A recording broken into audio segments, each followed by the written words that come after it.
সাইয়েদনা আলী রাদিয়াল্লাহু তাআলা আনহু যুদ্ধের ময়দানে মারাত্মকভাবে জখম হলেন, আহত হলেন। পায়ের ভেতরে জিহাদের ময়দানে তীর ঢুকে গেল, তীর কেউ টেনে বের করতে পারে না। এতটাই জখম হয়েছে, তীর ধরে টান মারলে তিনি চিৎকার মারে। বিশ্বনবী দেখলেন অবস্থা বেগতিক। আল্লাহর হাবিব বললেন, তীর ধরে টানাটানির দরকার নাই, যেহেতু টান মারলে ব্যথা পায়, ছেড়ে দাও, আজান দাও। বেলাল, তুমি আজান দাও, একামত দাও।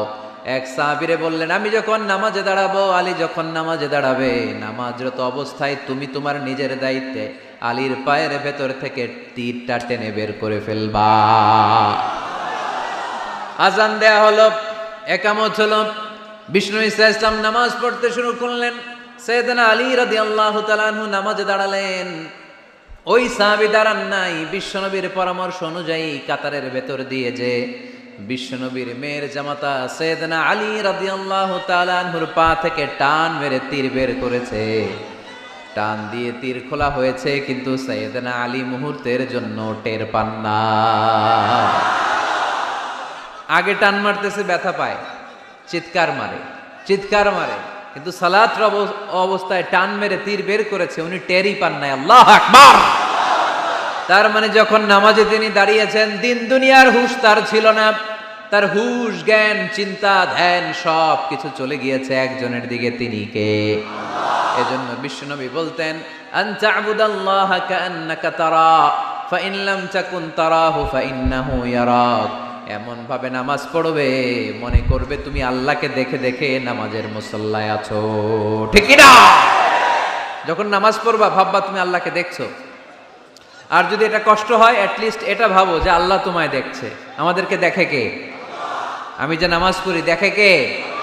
এই চিন্তাটা মাথায় থাকার দরকার আছে না নাই? কিরে ভাই,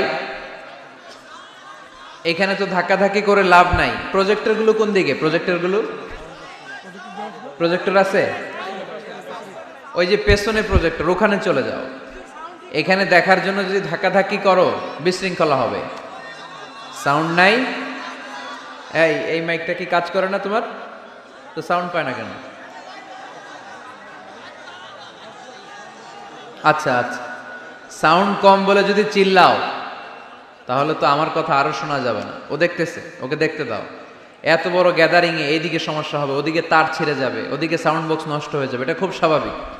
তোমাদের সহযোগিতা লাগবে, তা না হলে তো একটু পর পর আলোচনার মাঝখানে ব্রেক দিলে আলোচনা করা যাবে না। লক্ষ লক্ষ লোকের সমাগম, এখানে কিছু সমস্যা হবেই, এগুলো মেনে নিয়েই আমাদেরকে বসে থাকতে হবে, ঠিক কিনা? মাইক অপারেটর, লাস্ট চান্স দিলাম তোমার, এটা ঠিক করো তাড়াতাড়ি। এ তোমার মাইকের কারণে অনেকবার ব্রেক হয়েছে আমার আলোচনা। হয়েছে, একটা ছেলে কথা বলবো না এখানে। এই ছেলে চুপ, ইয়েলো জ্যাকেট, চুপ, কথা নাই, চুপচাপ দাঁড়ায় থাকো। এদিকে তাকান। আন তা'বুদাল্লাহা কাআন্নাকা তারা ফাইন লাম তাকুন তারাহু ফাইন্নাহু ইয়ারাক। এমন ভাবে নামাজ পড়ো, এটা চিন্তা করো যে আল্লাহ তোমায় দেখছে। আল্লাহ ইজ ওয়াচিং মি, তাই না? আল্লাহ ইজ অবজার্ভিং মি, আমার আল্লাহ আমাকে দেখছে। এই চিন্তা করে যদি নামাজ পড়েন, খুশু খুদু বাড়ায় দিবে কে? এক সাহাবী নামাজও পড়তেছে, দাড়িও টানতেছে, এরকম নামাজও পড়ে দাড়িও টানে, এরকম আল্লাহর ওলি আছে না নাই? নারায়ণগঞ্জে নাই? হ্যাঁ আছে।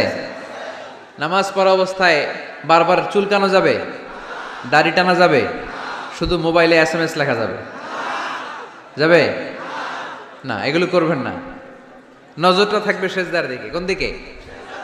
সবাই বলেন, মনে থাকবে এটা। এগুলো message, very sensitive and important message. এগুলো নিয়ে যান বাড়িতে। সালাতে মন বসে না, কারণ নজর ছোটাছুটি করে এইদিকে এইদিকে এইদিকে। নামাজে দাঁড়াইছে, জানলা খোলা, জানলার দিকে তাকায় আছে। আল্লাহর ওলি আছে না নাই?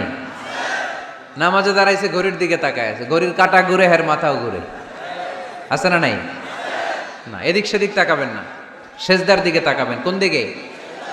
আল্লাহ তিনটা চান্স দেয়। কয়টা? একবার যখন এদিকে তাকান, আল্লাহ বলে আকবিল, ফিরে আয়, ফিরে আয়, সেজদার দিকে তাকা। আবার যখন তাকান, আল্লাহ বলে আকবিল, ফিরে আয়, সেজদার দিকে তাকা। আবার যখন ঘড়ির দিকে তাকান নামাজে, আল্লাহ বলে ফিরে আয়, সেজদার দিকে তাকা।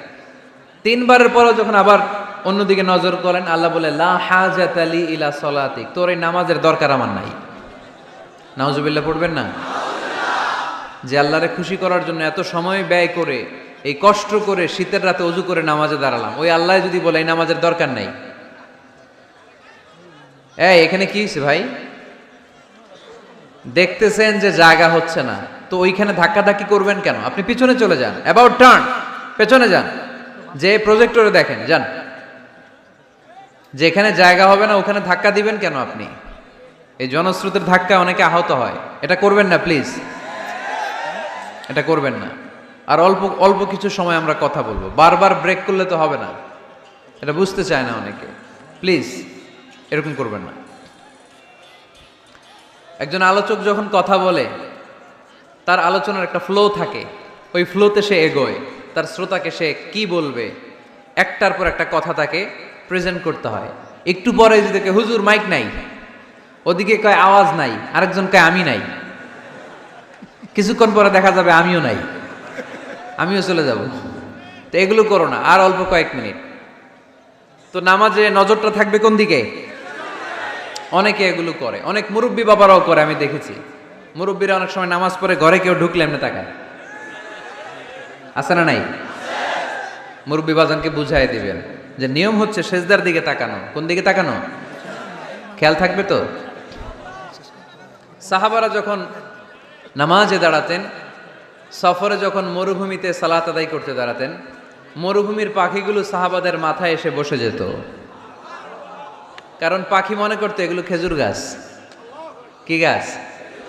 নড়ে না, চড়ে না, ঠায় দাঁড়িয়ে আছে। পারা যাবে না এরকম নামাজ পড়তে? ইনশাআল্লাহ পড়েন।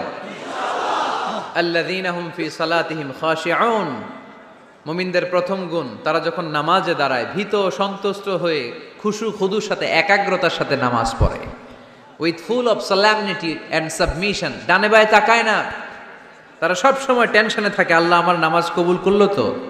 আর তারা ভাবে হতে পারে এটাই আমার জীবনের শেষ নামাজ, it could be my final Salah, perform the Salah as if this is your last and final prayer. এমন ভাবে নামাজ পড়ো, চিন্তা করো যে হতে পারে এটাই তোমার জীবনের শেষ নামাজ, আর হয়তো আমি আল্লাহর সেজদা দেওয়ার সুযোগ পাবো না। আজকের মাহফিল শেষ করে আমরা বাসায় পৌঁছতে পারবো কোনো গ্যারান্টি আছে আমার? আর 10 মিনিট হায়াত আছে আমার, কোনো গ্যারান্টি নাই। আরো 2 মিনিট বাঁচবো, গ্যারান্টি আছে? শ্বাস যেটা নিলাম এটা ফেলতে পারবো, গ্যারান্টি আছে? তো মুসল্লায় যে দাঁড়াইলেন, নামাজ যে পড়লেন, এরপরে আরেকবার নামাজের সুযোগ পাবেন, গ্যারান্টি আছে? তো তাহলে প্রত্যেক নামাজের সময় মুসল্লায় দাঁড়িয়ে আমরা এটা ভাবি না কেন যে এটাই হতে পারে আমার শেষ নামাজ, this could be my final Salah.